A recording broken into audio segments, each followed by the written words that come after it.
Bienvenue à ce numéro du débat du dimanche. Nous allons parler des 2 ans de présidence Ibrahim Boubacar Keïta. C'était le 4 septembre dernier. On va également parler de cette image qui a suscité l'émoi, un jeune Syrien retrouvé sur des côtes turques. Ça a suscité l'émoi en Europe. Nous allons en parler donc avec nos invités. Chana Takiou de 22 septembre, Alexis Kalambri des Échos, Maître Mamadou Ismaël Konaté, avocat, et Serge Daniel, journaliste écrivain. 4 septembre 2015, le président Ibrahim Boubacar Keïta a entamé à partir donc de vendredi dernier sa 3e année à la tête du Mali. L'on se rappelle que c'est en 2013 qu'il a accédé à la magistrature suprême du pays après avoir recueilli plus de 77% des suffrages donc à l'issue de l'élection présidentielle. Chana Takiou, Ibrahim Boubacar Keïta, 2 ans après, un 2e anniversaire qui tombe sur les événements d'Anefis. Ça peut peut-être dénoter du chemin parcouru en termes de quête de la stabilité. Ça peut peut-être peser dans le bilan des 2 ans. Absolument, ça peut bel et bien peser, ça pèse dans le bilan. Excusez-moi là. Ça pèse dans le bilan. Donc, pour parler du bilan d'IBK en 2, je pense qu'il faut prendre en compte, de mon point de vue, 3 chapitres. D'abord, le chapitre concerné à la sécurité et à l'intégrité du territoire. Ensuite, le chapitre concernant l'économie, la croissance économique. Concernant la sécurité et la défense, c'est vrai que à Anefis, c'est un problème qui est en voie d'être résolu parce que la plateforme a entamé, semble-t-il, son départ d'Anefis. Mais c'est un problème. C'est un problème parce que il s'agit de la mise en œuvre de l'accord d'Alger. Donc, comme bilan d'abord de 2 années, il faut se féliciter de la signature de l'accord d'Alger.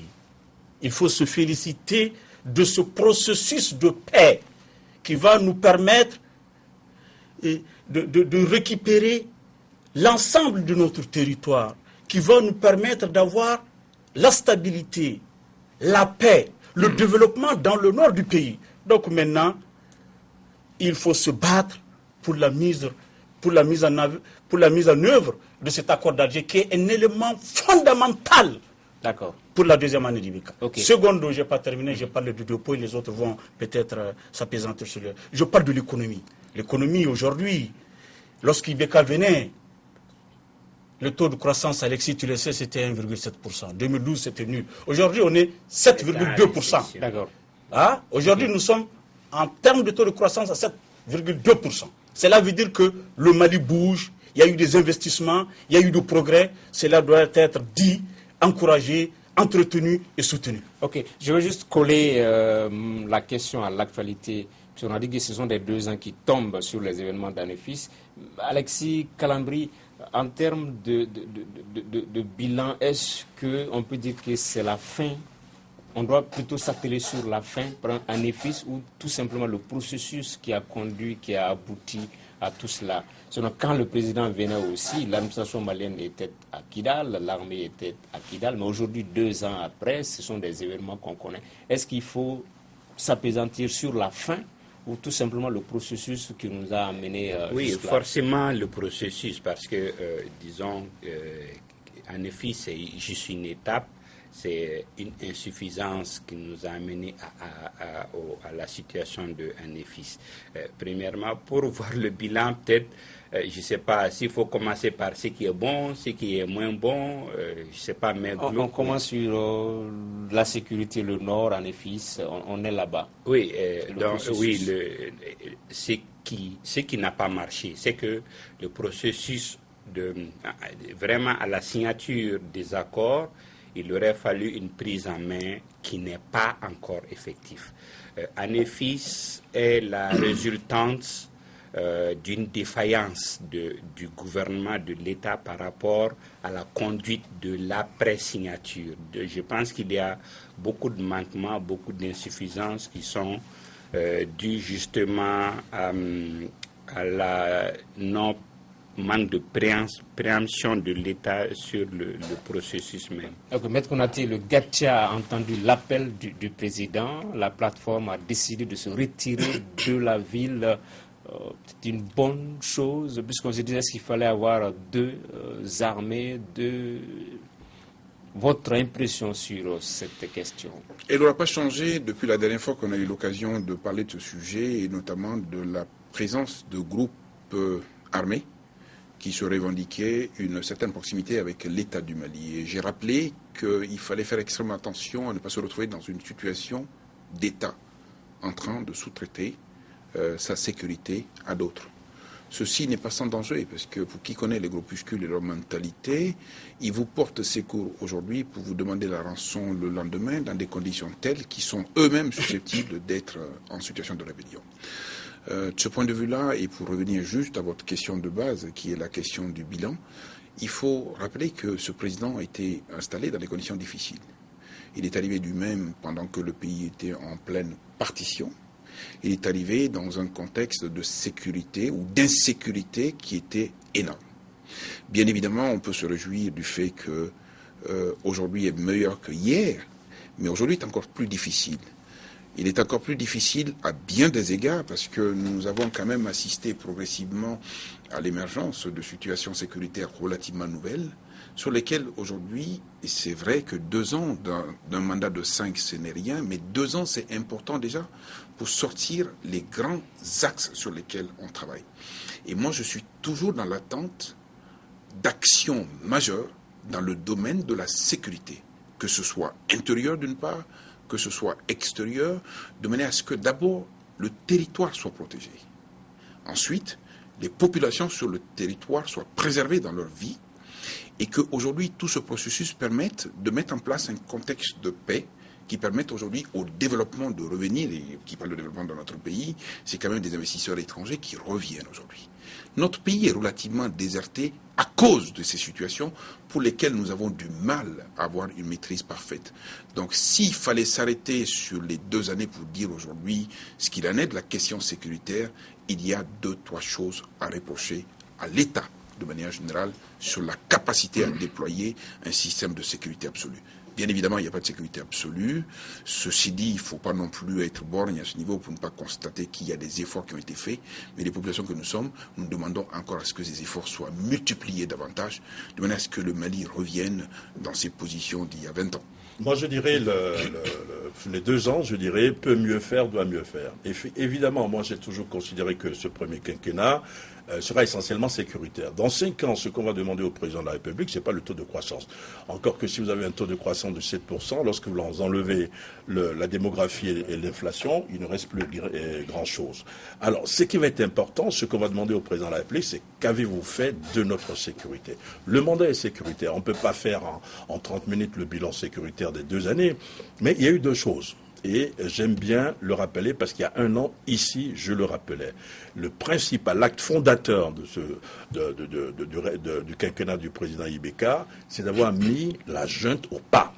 D'avoir démantelé la junte. Parce que le rêve de la junte, c'était de continuer à gouverner, de former une espèce de bicéphalisme à la tête de l'État.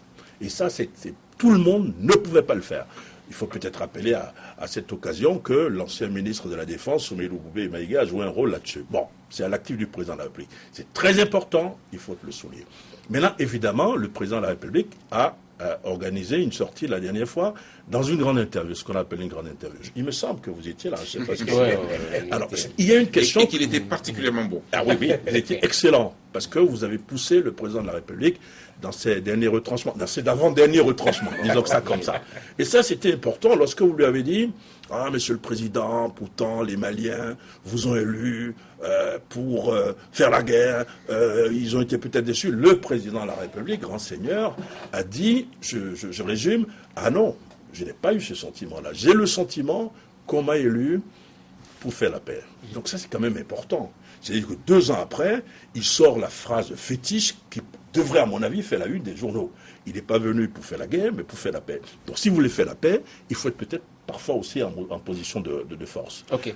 Chana Takiou, est-ce que ces événements-là peuvent être révélateurs, indicateurs de la gestion des 2 ans de la situation de crise au Nord, progressivement, en effet, le retrait du Gacha qui entend aujourd'hui la voix officielle, la voix de Bamako, qui est en train de se plier à ces injonctions-là, est-ce que c'est indicateur de la façon dont le gouvernement, le président Ibeka veut gérer cette question du Nord, la paix, la quête de la paix? Absolument. Parce que ce qu'aujourd'hui la grande majorité de nos compatriotes veulent, il faut le dire, c'est la guerre, c'est de mater cette rébellion-là, c'est de pousser Gatia à récupérer Kidal, à récupérer Aguelhok, à récupérer Tessalit. Mais cette situation est révolue. Ça, c'est derrière nous. Nous n'avons plus le temps pour la guerre. La guerre est terminée. Aujourd'hui, nous sommes dans un processus de paix. Il faut que tout le monde s'incruste dans ce schéma-là. Il n'y a que le processus de paix. Et le canevas du processus de paix, c'est bel et bien l'accord d'Alger. Il faut aller vers la mise en œuvre de cet accord d'Alger. La question n'est plus de dire que l'accord est bon, l'accord n'est pas bon. Non. Aujourd'hui, la question fondamentale, c'est comment mettre en œuvre cet accord-là. Et dans la mise en œuvre de cet accord-là, que le président a demandé à la plateforme de quitter Anefis, parce que la plateforme, il faut le dire haut et fort, a violé l'accord d'Alger. La plateforme s'est engagée à respecter un certain nombre de conditions, notamment de rester sur sa position avant signature d'accord.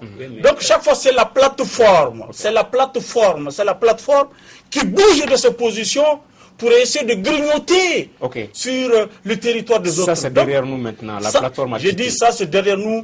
Nous devons, encore une fois de plus, prendre, je ne dirais pas comme Bible ou quoi, vraiment, prendre l'accord d'Alger comme vraiment le processus devant nous conduire à la paix. Et là où je ne suis pas d'accord, tu me permets un seul mot.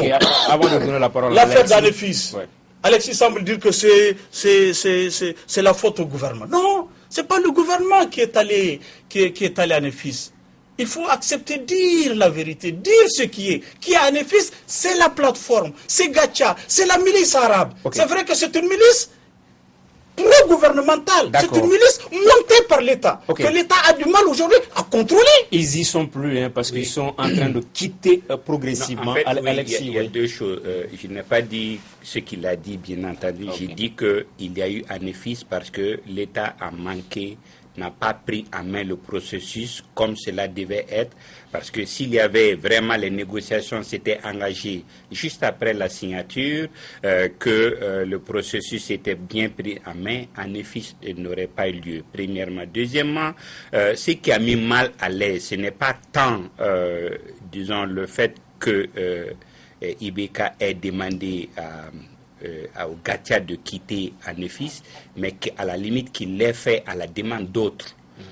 On a vu que ce n'est pas venu de lui, mais à la limite, c'est des injonctions auxquelles il a Je ne pense pas qu'on puisse parler d'injonctions. Si vous prenez rapidement, non, maître, je vous arrête la parole, merci. Ce ne sont pas des injonctions, parce que là, il y a eu des rapports de force. Si vous vous souvenez, la mission de l'ONU, des diplomates ont demandé à recevoir le président de la République. Il a pris la décision. Il a demandé au Gatia de partir avant de les recevoir. À mon avis, ce ne sont pas des injonctions. Je laisse la parole à Maître, parce que je vais la prendre tout à l'heure. Je voulais vous poser la question, Maître. Est-ce que peut-être c'était important que les Maliens eux-mêmes, qu'il n'y ait pas beaucoup de divergences de vues autour du Gacha, puisque en ce moment précis, le pays a besoin d'union, de cohésion pour aller vers l'objectif recherché, à savoir la paix. Est-ce que l'appel du président met tout le monde d'accord sur ce point? C'était important. De mon point de vue, moi j'étais un tout petit peu gêné par le fait que cet appel provienne du président de la République. Faites un raisonnement à contrario, si c'était des groupuscules qui n'étaient pas en rapport avec l'État et le gouvernement de la République du Mali ou qui n'étaient pas proches du gouvernement, je ne suis pas sûr qu'il ait pu exprimer un appel comme celui-ci. Donc ce point de vue-là encore, s'agissant de l'État et de sa représentation la plus haute dans la structure de l'État, je ne m'attendais pas à ce que cet appel provienne du président de la République. Bon, il n'y a rien à dire, ça vient du président de la République, heureusement que les gens y ont répondu. Ce qui était contrastant dans cette démarche, et que tout le monde a vu sans pouvoir le dénoncer, c'est qu'on ne peut pas être dans une dynamique de sortie de signature d'un accord aussi important que celui d'Alger d'une part, et d'autre part envisager sur le terrain une autre démarche que celle de la paix. Le fait que ce groupuscule militaire se soit déplacé d'une position à une autre n'a donné que l'impression que sur le terrain, on n'a pas la maîtrise parfaite des choses. Ce qui met l'accord en difficulté. C'est ce que tentait de dire tout à l'heure Alexis quand il a été arrêté à ce niveau-là, c'est qu'il y a du vide, il y a du blanc, et on a du mal à venir occuper aussi bien le terrain par le biais de la mise en œuvre de l'accord. On n'est pas à l'abri de situations nouvelles comme celle d'Anefis, encore demain et après-demain. Et vous savez que le processus de paix est quelque chose de très fragile et de très précaire. Même une prise de parole politique peut mettre mal à l'aise dans le cadre de la mise en œuvre de ce point de vue-là. C'est pour ça qu'il faut rappeler qu'il incombe à l'État de prendre les initiatives à ce niveau-là. Moi, je trouve qu'on tarde à avancer. Ceci met en évidence le fait qu'on n'a pas réfléchi à tous les aspects de la mise en œuvre, ce qui fait qu'aujourd'hui, on a quelques blocages. Okay. Je voulais me permettre de dire que deux choses. La première, c'est dans le domaine de la sécurité. Je suis resté un peu sur ma faim en écoutant l'entretien que le président de la République vous a accordé, parce que au moment, c'était dans le nord, mais ensuite, vous avez quand même l'insécurité qui est arrivée au sud, au centre. C'est vrai qu'il y avait des choses, des actes qui ont été posés, mais le président de la République, à mon avis, sur la sécurité, n'a pas été, à mon avis, convaincant. Je pense que les téléspectateurs attendaient plus de lui. Pour revenir rapidement à l'accord d'Alger, mais là, nous voyons ce qui se passe à Anefis, nous voyons les limites de l'accord d'Alger. Parce que, on le dit souvent, mais la question au nord du Mali, c'est pas seulement une question entre le nord et le sud. La question, c'est une question aussi de rivalité tribale. Vous avez vu le communiqué du Gatia d'hier. Le communiqué est clair. Oui, nous partons, mais nous prévenons, il faut que la liberté, la circulation soit rétablie, qu'on autorise les gens à circuler, que nous soyons consultés. Donc vous avez des rivalités intercommunautaires, vous avez des rivalités tribales qui sont là, et l'accord d'Alger, à mon avis, n'a pas assez pris en compte cette dimension. Alexis Calambri, peut-être pour résumer les 2 ans, en 2 ans, il y a eu des acquis, la signature de l'accord, il y a eu des insuffisances, par exemple, ces groupes qui n'ont pas signé l'accord, mais qui ont des capacités de nuisance, Yad Agali ou bien Amadou Koufa. Mais en termes de perspective, est-ce qu'il faudrait peut-être que le 4 septembre prochain, le 4 septembre 2016, que l'armée, l'administration malienne soit à Kidal, ou bien même qu'il faut y être avant le 4 septembre 2016? Ça, ce sont les perspectives, l'entroi, les défis de l'entroi du président en termes de gestion de la crise du Nord. Oui, le défi, c'est qu'on ait vraiment dépassé la crise et qu'on soit dans le processus à la limite de reconstruction. Parce que si on prend à main effectivement les accords, et il est facile les gars de l'aménagement l'ont dit, ils ont déjà le mécanisme élaboré pour la DDR. Donc, je pense que le défi fondamental pour l'État et pour IBK, c'est de faire en sorte que rapidement l'administration soit présente sur l'ensemble du territoire, que l'armée soit déployée partout. Maître, au-delà des 2 ans, les défis sur cette question-là du Nord pour l'entroi du président? Le principal défi, c'est d'abord, notre capacité en tant qu'État, en tant que nation, d'aller vers une convergence. La difficulté, Serge l'a mis en avant en disant que nous avons des problèmes de tribalisme, des problèmes ethniques. C'est évident, ce qui est à l'origine de la crise. Le défi majeur pour cet État, justement, c'est d'être capable de relier toutes les composantes ethniques, sociales et religieuses de ce pays. En dehors de cela, vous avanciez tout à l'heure la possibilité avant le 4 septembre prochain de déployer l'armée. Je veux dire, l'armée n'est pas déployable dans l'état dans lequel il est. Cette armée a besoin d'être reconstituée d'une part, et d'autre part de refléter un peu toutes les couleurs du Mali. De ce point de vue-là, aujourd'hui, c'est une capacité majeure et c'est un défi majeur pour l'État. En dehors de cela, il y a toute une administration à déployer, il y a une structure administrative nouvelle à installer, il y a des collectivités à créer, il y a tout un arrimage qu'il faut avoir. Ce sont des défis majeurs. C'est pour cela que je dis, beaucoup de gens parlent aujourd'hui de la mise en œuvre de l'accord d'Alger, mais on ne sait pas encore quels sont les différents steps de cet accord d'Alger. Premièrement, aujourd'hui, pour installer ne serait-ce qu'une collectivité locale à Kidal, vous avez besoin de revoir la problématique du suffrage dans notre pays. Si le suffrage est universel et direct, il n'est pas sûr aujourd'hui que l'on puisse avoir une configuration sociale ou ethnique qui puisse refléter aujourd'hui les populations de base de Kidal. Au-delà de Kidal, la problématique se pose par ailleurs. Et je termine pour dire simplement que nous avons des défis majeurs dans le domaine de la justice également. Quel type de justice il faut déployer? Moi, j'étais toujours stupéfait de voir que les bombes sautent à Sévaré notamment, qu'il n'y ait aucune autorité judiciaire présente en dehors des autorités de l'armée. Est-ce qu'aujourd'hui, nous disons que notre rapport avec le terrorisme est un instinct sécuritaire ou est un instinct judiciaire? Et pourtant, nous sommes un État de droit. Ok. Chana, les défis sur cette question-là. Bon, les défis, je pour pense entamer que l'an 3. Maître a excellemment soulevé tous ces défis-là. Et ces défis, c'est l'accord même. J'ai dit, l'accord même a décrit toutes les différentes étapes. Il s'agit seulement de lire calmement, tranquillement l'accord et d'essayer de le mettre en œuvre. L'accord même, c'est tout un programme. C'est une élection, c'est une réforme constitutionnelle, une nouvelle loi électorale, des élections. Vraiment, qu'on suive les schémas tracés par l'accord. Et la mise en œuvre de l'accord n'est pas chose facile. Il y aura toujours des difficultés, des entraves. Mais je ne partage pas un point soulevé par Maître quand il dit que l'origine de la crise, c'est les guerres tribales. Non, Maître. C'est aujourd'hui plus qu'hier que les prémices d'une guerre tribale sont là. Et l'État n'est pas étranger à cela.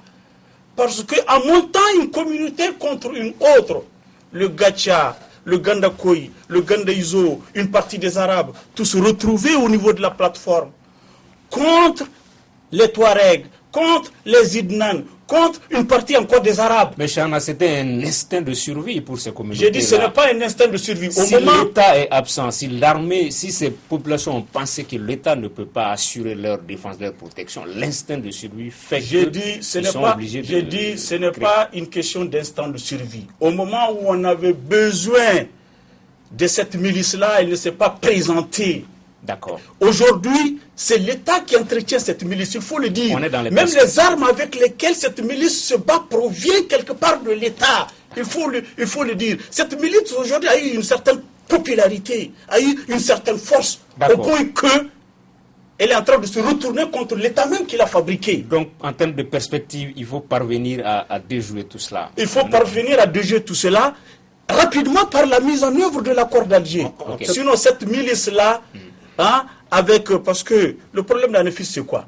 Anefis, les populations qui constituent la plateforme sont nombreuses à Anefis, c'est-à-dire que les Imgad, les autres là, sont majoritaires à Anefis. Ils sont majoritaires à Tissalit, ils sont majoritaires à Gelhok. Donc, il n'est pas exclu que dans un mois, deux mois encore, que cette plateforme Gacha fasse la même provocation en essayant d'aller à Aguelhok, parce qu'elle s'est dit à Aguelhok, ce sont ses parents qui sont là-bas. Ce sont ses parents qui sont majoritaires et la SEMA est en train de les menacer, de les empêcher de travailler, d'aller et de revenir.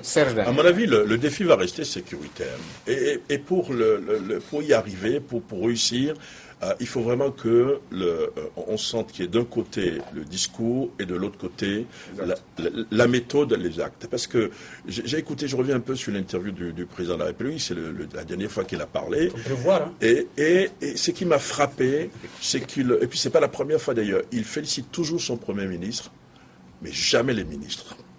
Il n'y a aucun ministre qui ne félicite. Or, tout le monde sait que la machine gouvernementale est quand même quelque part grippée. Il faut les hommes qu'il faut, aux places qu'il faut pour pouvoir s'en sortir. Et à mon avis, c'est également un défi du président de la République qui donne l'impression d'être un homme qui a un fusil à un seul coup et qui se dit, ce n'est pas comme dans un western où c'est le premier qui tire qui gagne, il faut que je tire juste, que je vise juste, mais le problème c'est que le temps passe parfois et que le gibier qu'il doit tirer passe également. Ok. Au cours de ces 2 ans-là, il n'y avait pas que la crise du Nord. Alexis Calambri, à un moment, le Fonds social était en ébullition. Il y avait des préavis de grève de l'UNTM, même si des accords ont pu être trouvés. La semaine dernière, c'était les impôts. Ils ont dû sursoir également arrêter le mot d'ordre. La gestion du Front social, la demande sociale au cours des 2 ans. Non, la demande sociale a été immense. Elle a été...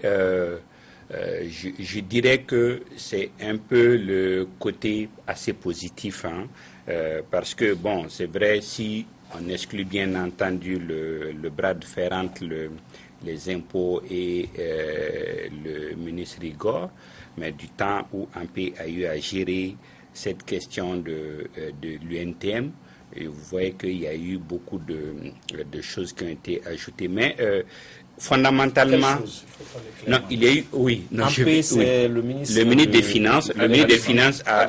Le ministre de l'Industrie et du ministre Abdul Karim Konaté. Oui, ah oui. Ok. Donc, oui, je vais dire... de l'ADEMA. Ah bon? Ok. Qui est pas la majorité. Non, ce que je vais dire... Il y a des échos. Ouais. Bon, non, c'est Alex Kanamri. Nana C'est l'analyste qui parle. L'esprit rhétor, c'est bien avocat. Non, ce que je veux dire, c'est que la demande sociale a été prise en compte quand même. Il y a eu, disons, le syndicat a beaucoup gagné dans sa lutte. Je dis même le bras de fer actuel entre le syndicat des impôts et le ministère des Finances. Si on voit le ministère dit qu'il y a eu au moins 60% des revendications qui ont été satisfaites. Donc, fondamentalement, on n'est pas à 7% parce que dire qu'on est à un taux de 7%, c'est trop exagéré, mais fondamentalement, la demande sociale est assez prise en compte. Ok, maître, le front social a été bien géré au cours des 24 Il derniers est toujours mal géré, ça n'a pas commencé aujourd'hui et ça ne va pas se terminer demain non plus, parce que dans ce domaine-ci, on manque de méthode. Dans des pays normaux, Nous sommes dans un pays normal. il y a toujours, dans des pays normaux, Nous sommes un pays en guerre. dans des pays normaux, il y a toujours les partenaires sociaux qui décident d'un mois de l'année d'ouvrir les négociations qui doivent permettre aujourd'hui de discuter de leurs difficultés, éventuellement de pouvoir proposer des solutions de part et d'autre. On est dans le cadre d'un partenariat, on est dans le cadre d'un échange, c'est un cycle de négociation qui s'ouvre. Or, ici, le gouvernement est toujours surpris justement par les demandes sociales et souvent les demandes sociales sont exprimées sur la base d'un pur hasard. Ce qui fait qu'entre les deux, on a du mal à trouver un équilibre et chaque fois qu'on ne trouve pas un équilibre entre l'État et les partenaires sociaux, c'est le développement économique qui est pris en otage, ce sont les populations qui sont des consommateurs qui payent le prix. Ceci n'est pas normal. Si on est un ministre qui est en charge de ces questions-là aujourd'hui, au ministre de réfléchir, de réunir tous les partenaires sociaux et d'ouvrir un cycle de négociation. Je dis juste 2-3 mots par rapport à cela. Sur la question du cycle de négociation et des revendications et du niveau des revendications. Bien évidemment, quand on est dans ce pays-là qui sort d'une crise et qu'on voit par exemple le ministre des Finances dire qu'il a fait rentrer 200 milliards de francs CFA, qu'il a désengagé l'État de toutes les dettes intérieures, bien évidemment, il est en train de dire que l'État rentre dans son cycle d'enrichissement. Or, quand il y a un enrichissement, l'État ne peut pas rester tout seul. L'État, il faut partager à ce niveau-là. Et il faut partager avec qui? Il faut partager avec ceux-là qui sont à l'origine de la richesse. Alors, si tant est que M. le ministre est encore suffisamment conscient que cet État sort d'une situation de pauvreté pour aller vers un enrichissement, bien évidemment, il faut se mettre en situation de partager. Mais ceci dit, c'est toi qui es le journaliste, le patron des journalistes économiques, et je pense que les chiffres sont parlants. Tu sembles dire que les 7 points avancés là ne sont pas... Le Front social n'est pas Avant si ces agité. chiffres, non. Le Front social n'est pas si agité. Ouais. Vous avez eu une grande grève de l'UNTM qui a vraiment paralysé l'administration, on se souvient. Mais le Front social, au cours des 2 dernières années, n'a pas été aussi agité que sous d'autres règnes, je pense. Mais le véritable problème, c'est le problème du développement. Là, nous sommes dans l'urgence. Il faut aider les populations déplacées, il faut aider les sinistrés. Le développement, ce n'est pas le partage des richesses. Le développement, c'est la création des richesses. Si vous ne créez pas les richesses, vous ne pouvez pas assurer le développement du pays. Et ce à quoi on assiste aujourd'hui, c'est que quand on parle de l'emploi des jeunes, je ne veux pas m'attaquer à un ministère ou à un autre, je ne vois pas, moi, je le dis franchement, je ne vois toujours pas de visibilité claire dans la création, dans cette politique de création d'emplois. Il y a des mesures que j'appellerais des mesures cosmétiques, il y a une espèce de saupoudrage, mais la vraie thérapie, à mon avis, n'est pas abordée, parce que si vous voulez créer de l'emploi dans ce pays, il faut vous attaquer au véritable problème, c'est le problème de l'éducation nationale. Okay. Si vous ne vous attaquez pas au problème de l'éducation nationale, ou si vous ne vous attaquez pas au problème de l'éducation des jeunes, l'éducation de nos enfants, on ne pourra jamais, dans notre pays, résoudre le problème de l'emploi des jeunes. Mettre ensuite Juste un petit mot avec ton autorisation. Tu as parfaitement raison. La grosse difficulté, c'est qu'on a une structure gouvernementale qui a du mal, en raison sans doute des difficultés qu'elle rencontre tous les jours, de pouvoir nous avancer un peu plus loin dans le temps que le lendemain. Les ministres aujourd'hui en sont à réfléchir pas au-delà d'une semaine ou de deux. Et nous sommes confrontés à des problématiques essentielles. Je laisse la question militaire, la question sécuritaire. La problématique de l'éducation nationale est un problème réel aujourd'hui.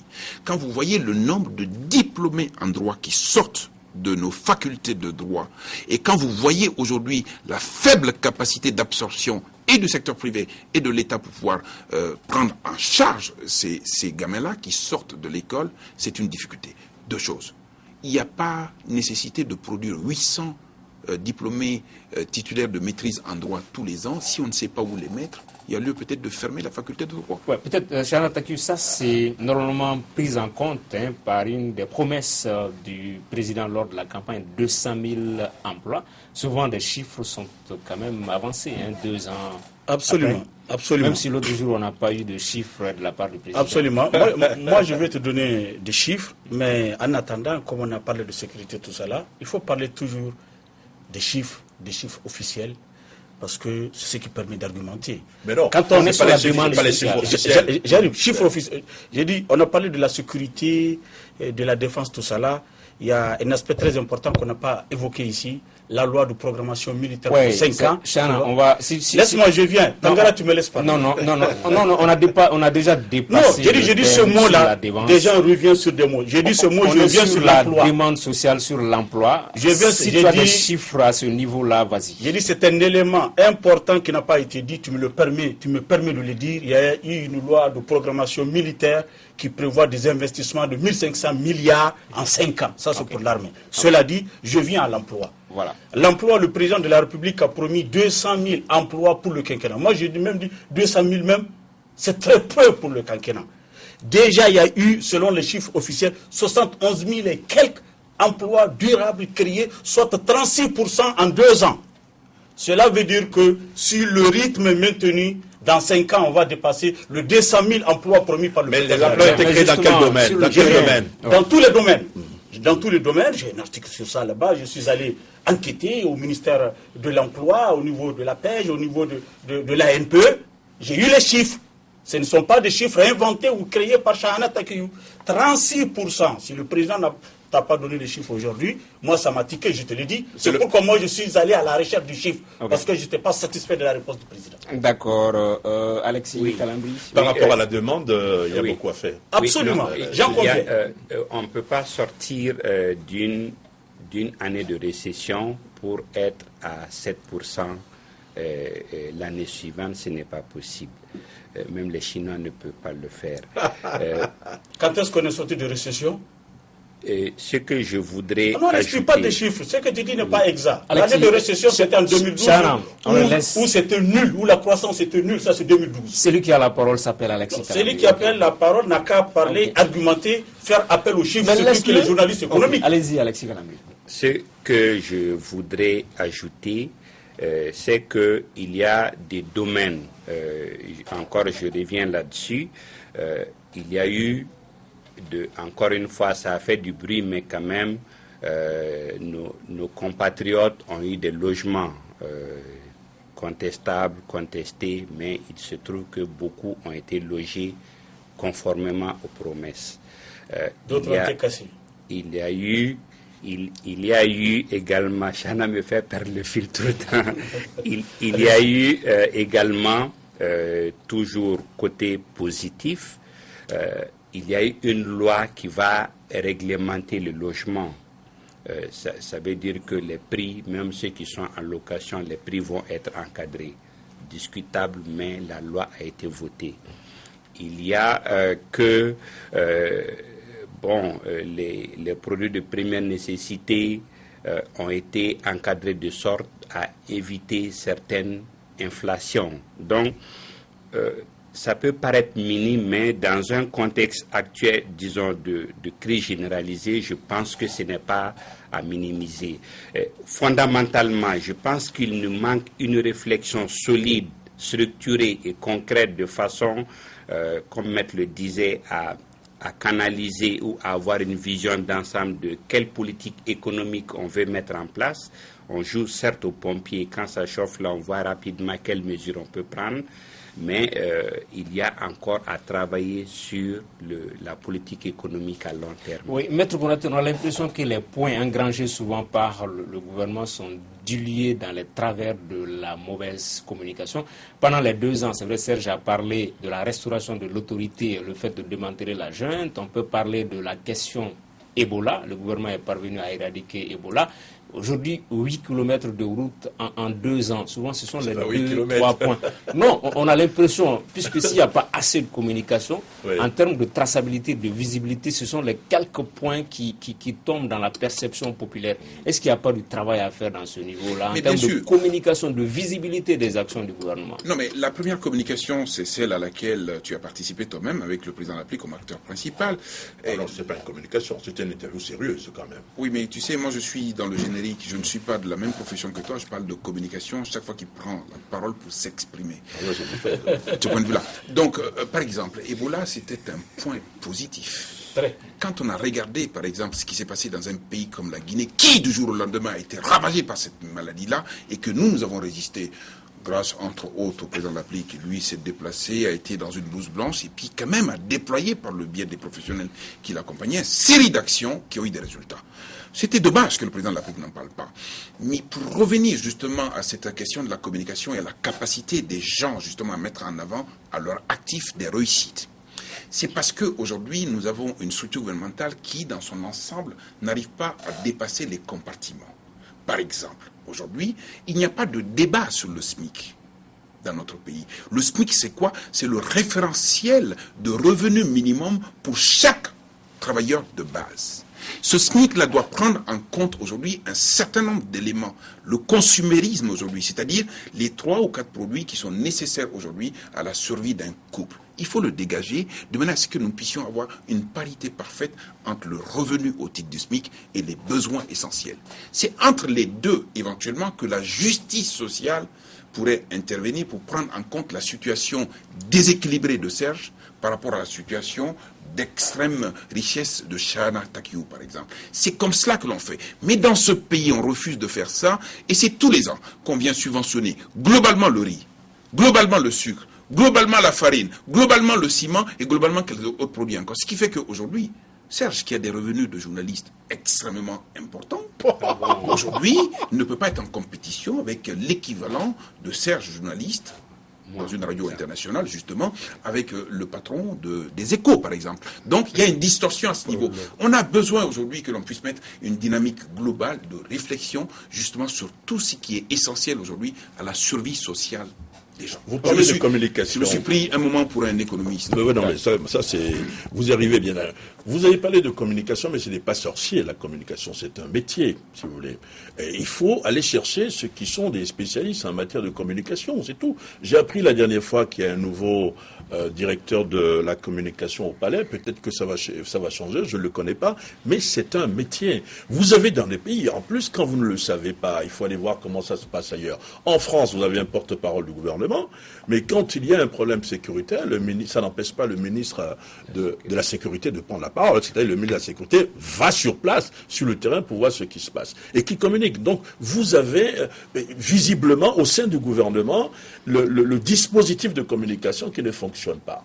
Et évidemment, ça ne permet pas d'avoir une visibilité de ce que fait ce gouvernement. Okay, le nouveau directeur de la communication, voilà, il a fait quand même ses preuves au niveau de certaines institutions entreprises. Peut-être on espère qu'au niveau de la présidence, au niveau de la présidence, il va changer quelque chose. Pour le moment, je pense que ce que Serge a dit, je reviens à ça. C'est-à-dire que nous sommes 2e anniversaire d'IBK.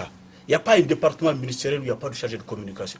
Aucun chargé de communication du département ministériel n'a pas pu faire une compilation des activités de son département durant l'année écoulée et le communiquer d'une manière ou d'une autre. Je ne sais pas ce que les chargés de communication là font là-bas. Au moins une année où IBK chaque année fête son anniversaire. Au moins par département ministériel, que ces chargés de communication nous fassent la compilation de leurs activités, communiquent sur ce que les ministres ont fait durant l'année, mais rien. Et rien du tout. Même vous avez parlé de Racine, nouveau chargé de communication, il vient coïncider avec ça. même par rapport au deuxième anniversaire du président, pour le moment, il n'a rien fait, même en directeur des médias. On ne peut pas dire ça, quand même, c'est quelque chose. J'ai dit pour le moment, il vient d'arriver. Il a fait une interview, il nous a convié à une interview, certes, mais on l'attend. On l'attend, on ne va pas être méchant envers lui. Mais il ne faut pas oublier que c'est un ancien candidat à la présidentielle. On l'attend. L'autre changement, c'est... Je pensais que tu ne le connaissais pas. L'autre changement, c'est quand même Ibeka lui-même. Il dit l'autre changement, c'est quand même Ibeka lui-même. Maintenant, il est moins martial, il a le ton plus posé, plus mesuré, moins menaçant. Ah bon? Parce que vous a menacé à l'époque? Donc je pense que ça c'est à souligner aussi. On espère que ce qu'on lui reproche en plus de ça, c'est l'inaccessibilité. Peut-être que ça va changer. Okay. On peut pas... Dans ses conclusions, je pense qu'il a dit 2 mots de tout cela. D'abord, reconnaissez-le que le président de la République était dans un très beau costume bleu. Oui, absolument. Deuxièmement, que la déco était magnifique, et que les uns et les autres étaient alignés dans une belle salle. Je pense que vous avez dû découvrir. Il avait une bonne mine surtout. Et le président, a quand même pris Chana, on laisse mettre... Laissons ça aux téléspectateurs plutôt. Le président a quand même pris l'engagement à la fin et en conclusion qu'il fait le constat qu'on lui fait le reproche de ne pas être très accessible et que dorénavant il va être beaucoup plus accessible pour parler du Mali et des affaires du Mali pour toutes les personnes qui le solliciteraient. On attendait juste qu'à la fin d'un élément comme celui-ci, qui dise par exemple, tiens, mon secrétariat particulier est ouvert du lundi au jeudi pour prendre tous les rendez-vous. Voilà les lignes de téléphone que l'on peut éventuellement... Mais bien sûr, je veux dire, aujourd'hui, au bout de 2 ans, je pense que l'ouverture doit être totale. Le président n'a pas de secrétariat particulier. Ok, on peut pas jeter un aperçu, on peut pas jeter un aperçu sur tous les aspects, mais quand même, autre thème clé de la campagne du président Chana, la lutte contre la corruption. Pendant les 2 ans, Alexis Kalambri, on aurait aimé avoir des actions concrètes dans ce domaine. On le dit, hein, les poursuites judiciaires enclenchées par rapport à l'APEJ, souvent c'est des affaires qui datent de 2010, 2011, 2012. On aurait aimé qu'il y ait des affaires qui commencent à partir de septembre 2013 jusqu'à nos jours. Il faut également un signal. Il faut un signal, surtout qu'on a eu des cas, disons, on a eu des opportunités comme l'engrais, comme d'autres affaires. On aurait dû quand même on a eu l'occasion de frapper dur et de montrer qu'on est sérieusement inscrit dans la logique de lutte contre la corruption, mais là, ça traîne effectivement. Chana? Oui, j'ai dit ce que vous êtes en train de dire, c'est-à-dire que vous demandez une lutte anticorruption sélective. Pourquoi vous dites à partir de septembre 2013? J'ai juste fait un constat. J'ai dit des personnes qui ont été interpellées, placées sous mandat de dépôt, les anciens directeurs de l'APEJ en l'occurrence, c'est des gens qui étaient aux affaires en 2010, 2011, 2012. J'ai juste émis un souhait, puisque la lutte contre la corruption faisait partie des points clés de la campagne du président, que par rapport à septembre 2013, que des actes forts, des signaux forts soient donnés à ce niveau-là. Oui, j'en viens. C'est ça. Peut-être la décennie ATT là, avec... Non, moi je parle pas de... écoute-moi, non. Okay. La lutte anticorruption. J'ai dit l'État est une continuité. Le plus président Chana Takiou. Laisse-moi parler. Tu as terminé. J'ai commencé à faire des reports. Tu me laisses aller au fond. Non, on va pas... Justement, on va pas aller à la décennie ATT. Non, tu n'as pas compris. On est sur les 2 ans de Ibeka. On reste sur les 2 ans de Ibeka. J'ai dit, non. La lutte contre la corruption ne concerne pas les 2 ans d'Ibeka. On doit traiter des dossiers précédents également. C'est ce que je voudrais te faire remarquer. Il y a plus de 200 dossiers que le président dit qu'il a transmis à la justice. Il faudrait que la justice fasse son travail. Le président a montré son engagement politique, sa volonté politique. Il reste à la justice de faire son travail. Ce n'est pas normal que la justice laisse ce 200 dossiers dans les tiroirs et vient commencer par des dossiers de 2013 ou 2014. Il faut qu'on ait une ligne de conduite par rapport à la lutte contre la corruption, qu'on sache sur quelle base les dossiers sont instruits. Moi, j'ai juste fait un constat. Même 2013, APEJ, on ne doit pas prendre. Il y a des dossiers qui sont antérieurs à l'APEJ. On a fermé les yeux sur le dossier, on vient prendre le dossier de la pêche. Pourquoi? Il faut que nos populations, que nous comprenions la démarche de la justice dans le cadre de l'instruction des dossiers. Ok. pour donner la chose, pour faire en sorte que la chose ne soit pas perçue comme une chasse aux sorcières, il faudrait également que les affaires datant de 2013, 2014, 2015 soient instruites. Il y a eu des enquêtes. La justice s'est saisie du dossier d'André Ferraté dont tu parles. L'affaire de l'avion présidentiel des armements, la justice s'en est saisie. Le vérificateur a fait son rapport. Mais jusque-là, rien. Justement, Maître Konaté. Et le 200 dossiers qui ont précédé celui-là.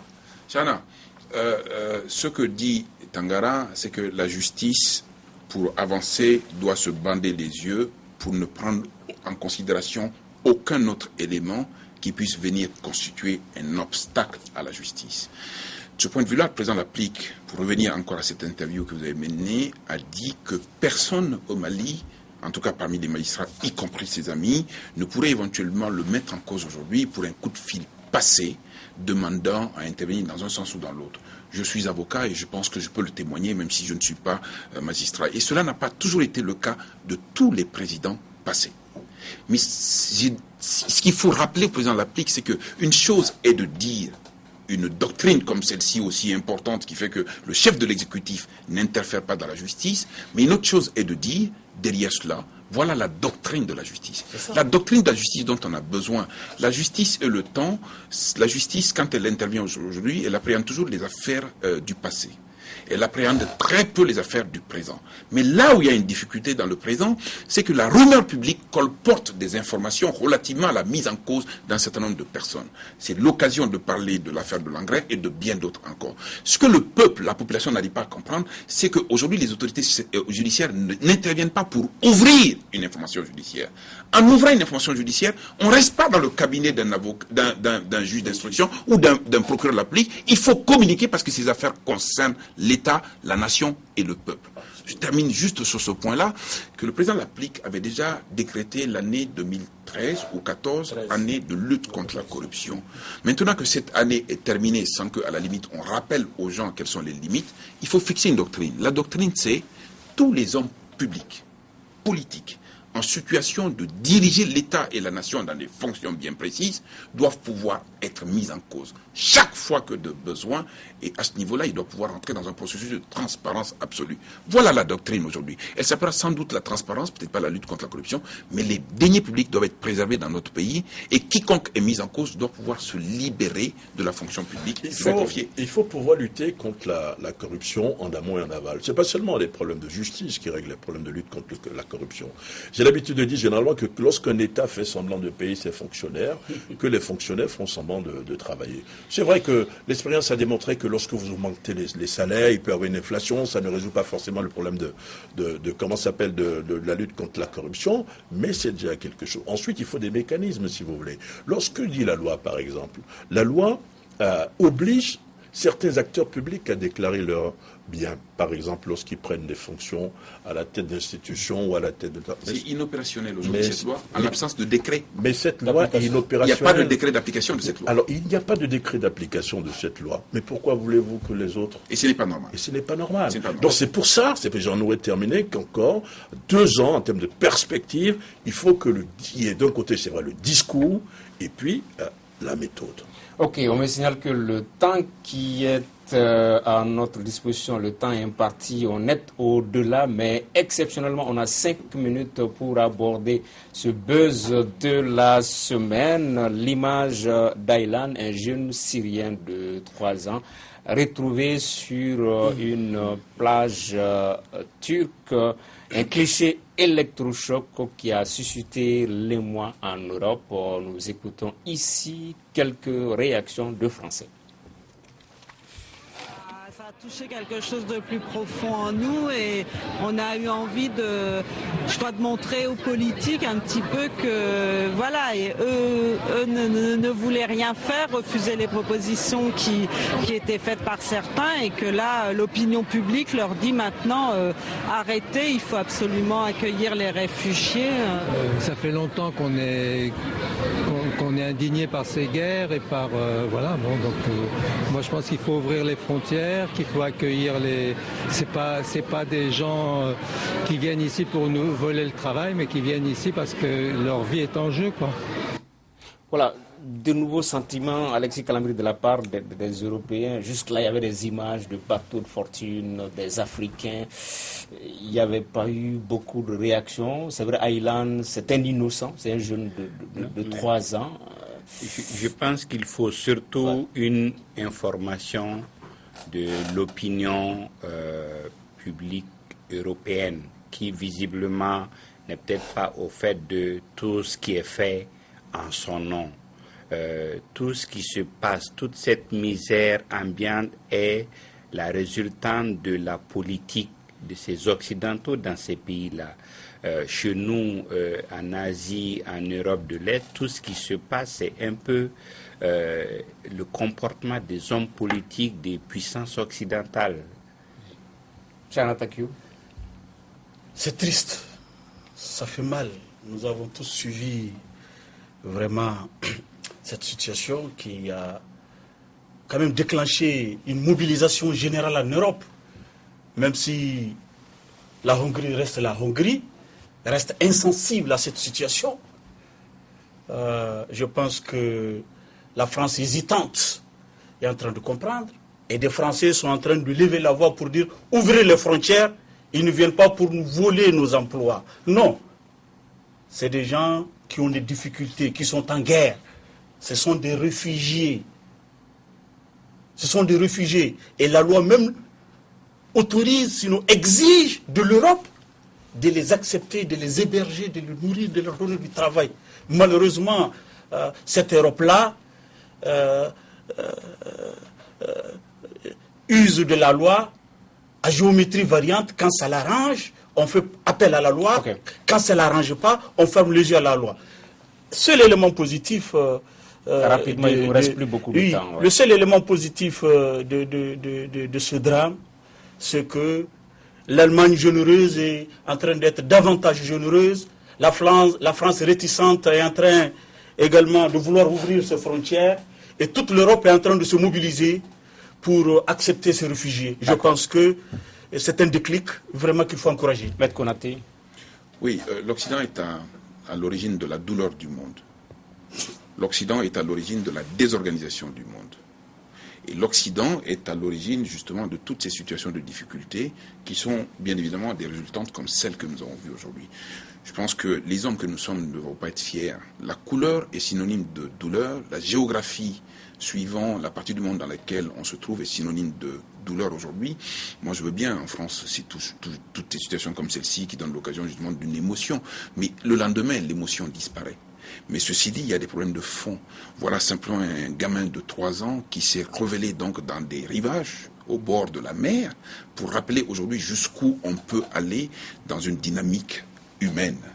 Quand on vend des armes, quand on met en prise directe les uns contre les autres dans des situations de pauvreté absolue, quand on pense qu'on peut se barricader derrière des frontières pour exiger des visas, ça donne des situations comme celle-ci. Est-ce que ça peut être, Serge, un électrochoc pour... ça peut bénéficier aux Africains au sud du Sahara que nous sommes, ou bien ça va juste être les Syriens, les autres et tout? Je crois que ça devrait bénéficier à tout le monde, parce que là, c'est quand même l'échec des politiques migratoires en Europe. Vous avez vu ce qui s'est passé en Syrie à l'époque où, on l'avait dit ici, oui, il ne s'agissait pas en fait d'aller taper seulement 2 ou 3 terroristes et de revenir. Il fallait vraiment faire une intervention. Vous avez vu ce qui s'est passé en Libye lorsque vous détruisez la Libye, lorsqu'on a détruit la Libye de Kadhafi. C'est tout à fait normal. Ça ne m'étonne pas de voir ce genre d'image. Il y a une prise de conscience, semble-t-il, aujourd'hui en Europe, et cela prouve qu'il y a une hypocrisie collective dans ces pays-là qui disait nous ne voulons pas accueillir de réfugiés, nous ne pouvons pas accueillir les étrangers, et subitement on ouvre les portes parce qu'on se dit obligé. Si vous prenez d'où ils viennent de la Syrie. La Syrie est plus proche des pays du Golfe que de l'Europe. Mais s'ils viennent en Europe, c'est une question de pauvreté. Ok, on aura l'occasion de développer cette question lors des prochaines émissions du débat du dimanche. Merci d'avoir suivi celle-là. Nos invités étaient Chana Takiou de 22 septembre, Alexis Calambri des Échos, Maître Mamadou Ismaël Konaté, avocat, et Serge Daniel, journaliste écrivain. À la semaine prochaine pour un autre numéro du débat du dimanche.